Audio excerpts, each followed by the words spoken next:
We fought in that revolution, the Spanish Civil War, and the French Resistance, and even the Russian Revolution, though not for the Bolsheviks or the Tsar. Sleepless and weather-beaten, we crossed the Ukraine on horseback to deliver news of the conflicts that offered us another chance to fight for our freedom.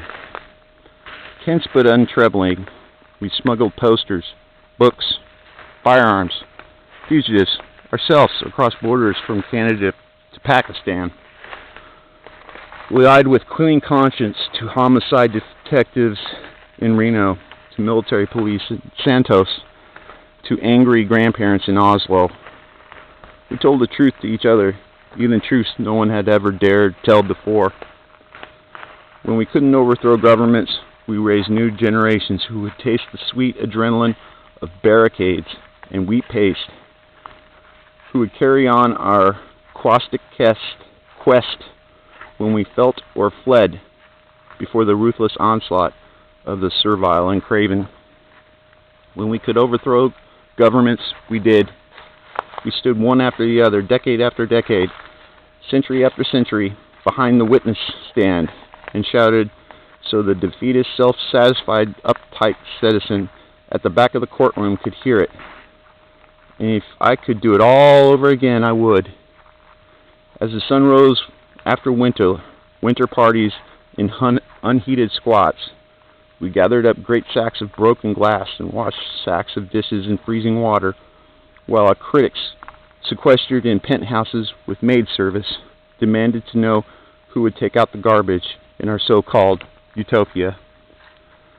When the good intentions of liberals and reformists broke down in bureaucracy, we collected food from the trash to feed the hungry, broke into the condemned buildings and transformed them into palaces fit for the pauper kings and bandit queens, held the sick and dying tight in our loving arms.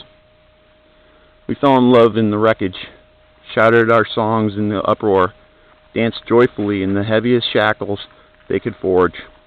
We smuggled our stories through gauntlets of silence, starvation, and subjugation to bring them back to life again and again as bombs and beating hearts. We built castles in the sky from the ruins of hell on earth. One of us even assassinated the President of the United States. Accepting no constraints from without, we are countenanced none within ourselves either, and found that the world opened before us like the petals of a rose. I'm speaking, of course, of anarchists. And when people ask me about my politics, I tell them the best reason to be a revolutionary is that it's simply a better way to live. The laws guaranteed us the right to remain silent, the right to a public trial by a jury of our peers, though my peers wouldn't put me on trial. Would yours? What about the right to live life like we won't get another chance? To have reasons to stay up all night in urgent conversation, to look back on every day without regret or bitterness. Such rights we can only claim for ourselves, and shouldn't these be our central concerns, not the minutiae of protocol and survival? For those of us born into a captivity gilded by a blood and sweat of less fortunate captives, the challenge of leading a life worth living, of stories worth telling, is a lifelong project and a formidable one, but it takes